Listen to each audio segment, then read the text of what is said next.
سلامونه مې واخلئ ملګرو. جنید خان ما پرون په دویم T20 میچ کې د شاهین افریدي یو افغان شهري سره په آیرلند کې جګړه شوې ده. یو بل له د الفاظو متبادله شوې ده، کنزل شوې ده. چې شاهین افریدي له په دې باندې تفصیلا خبره کوو، مکمل تبصره وکړو. زما د ویډیو مقصد نفرتونه نه دي خورول پکار، بلکې یو ډېر اهم میسج تاسو سره په دې ویډیو کې شریک کوم. نو ویډیو خپل هم مکمل وګورئ او مخکې ملګرو سره یې ضرور شریک کړئ. تاسو د یار چې د پاکستان او د افغانستان په انګلند کې چې کله میچ کم میچ اماد وسیم ګټلو د افغانستان تاسو د یار شي ویننګ شاټ هم اماد وسیم والو د پاکستان ټول ټیم تقریبا ورشو چې اماد وسیم اخیره پورې ولاړ او د میچ د افغانستان نه ګټلو. هغه میچ نه پس بیا په انګلند کې بهر په سړکونو کله کراود د بهر وته سړکونو نو په سړکونو باندې د پاکستان او د افغانستان د خلکو جګړه شوی و چې کې بیا د اغاز حکومت هم انوالو شو، پولیس چې کوم د غي مطلب خلاصې کړو. هغه نه پس بیا په دوبۍ کې نه تاسو د یار شي نسیم شاه شکل چکیو والي د افغانستان خلاف میچ ته وګټلو. نه کې بیا په کراود کې په ګراوند کې د نن هغه یو بل باندې کورسۍ ماته شوی د افغانستان او د پاکستان چې کوم سپیکټیټر تماشایانو په ګراوند کې نو په یو بل باندې کورسۍ جنگ جګړه شوی و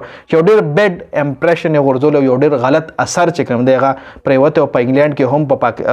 په دوبۍ کې هم. جی دا ما د ویډیو مقصد تاسو لموي چې یو اهم پیغام دی. جی هیڅ کله هم دا ما مقصد دا نه چې زړه دواړو ملکونو د پښتنو ترمنځ نفرت فورم هو زه خبرو کوم. شاهین افریدي پښتون دی جی چې چا ولا کنزل کړي هغه هم پښتون دی، افغاني دی که هر څه وټه ور خو پښتون جی په پښتو کې ولا کنزل کړي په کراود کې ولا کنزل کړي چې بیا دا کراود چې کم مطلب هغه ګراوند چې کم سکیورټي ونوغه هغه افغاني را نیولې د ګراوند نه هم بهر کړي دي، میچ دوران د ګراوند نه بهر کړي، مطلب هغه غریب هغه میچ هم نه کتلی. جی نو ګوره د دې مقصد ګوره کراود چې کله هم ګراوند ته لاړ شي نو تاسو خپل ملک ریپرزینټ کوئ. لکه اوس دا غالک نوم سکنال هغه خلک د افغانستان نو مخله چې افغاني داسې چلو کو، اوس دا لک چیر سونو می سو کې پیجن نه شي شکل هم نه درېدلې خو ویډیو په سوشل میډیا باندې یو قطار در روان دی افغاني شاهین افریدي لکنزلو کو افغاني داسې کو پلان داسې کو. دا که پاکستاني افغاني د افغانیو کې لړی لکنزلو خو مکه کړي نو بیا د پاکستان نوم بدنامي دو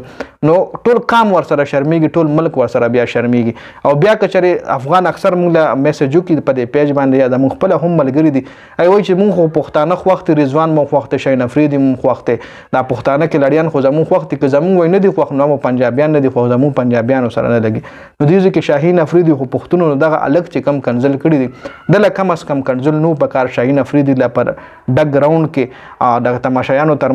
په مخ کې لکه مطلب دا ګراوند کې به صرف د افغانستان د غلط نو دی کې د پاکستان به هم کې دیش دی کې د بنگلاديش هم څه کسان موجود نه به وي چې دا ګوره پښتانه دی په دنیا کې یو نوم لري، په دنیا کې یو قوم یادېږي چې پښتون قوم داسې او پښتون قوم داسې بهادر قوم دی، ننګ غیرت والا قوم دی او د یو بل پسې لګېدلی دی، یو بل کنځلې کوي په ډګ ګراوند کې. جی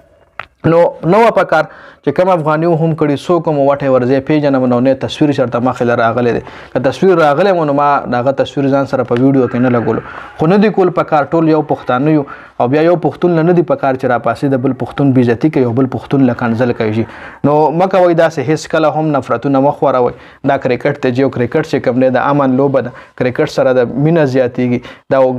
ګټه شو یا مطلب هر جیت چې کوم نه د لوبي حصہ ده چې یو ټیم بایلی نو بل بایلی دواړه اټ ټایم ګټل نه شي او دواړه اټ ټایم بایل نه شي، یو به بایلی یو به ګټي چې چا ښه گیم کو به ګټي چې چا غلط گیم کو خراب گیم کو میسټیکس یو کل اب خامخا بایلی. جی نو دا د گیم حصہ ده، هار او جیت چې کوم دي دا د گیم حصہ ده. په دې باندې پرسنل کېدل نه دي پکار، په دې باندې فیملی نه دي ټارګټ کول پکار، په دې باندې قوم نه دي ټارګټ کول پکار، په دې باندې یو ملک نه دي ټارګټ کول پکار. نن تا ګټلې سبا ما ګټلې دا د کېل یو حصہ ده، دا د لوبي یو حصہ ده، هر جیت د لوبي یو حصہ ده. جی نو مکه وای دا سه هیڅ کله هم کومره هم پاکستانیان دي که افغانیان دي رونه دي زما ویډیو ګوري نو هیڅ کله هم نفرتونه مخ وروي او کوشش کوي چې مینه محبت خوارو کو. جی نفرتونه لیډي سیوا دي، نفرتونو خلک الډي ډیر دي. نو موږ له پکاره چې د مینې محبت خلک روچت شو د مینه او د ورولۍ لاس یو بل ورکو. ډیره زیاته مننه د ویډیو کتلو. والسلام.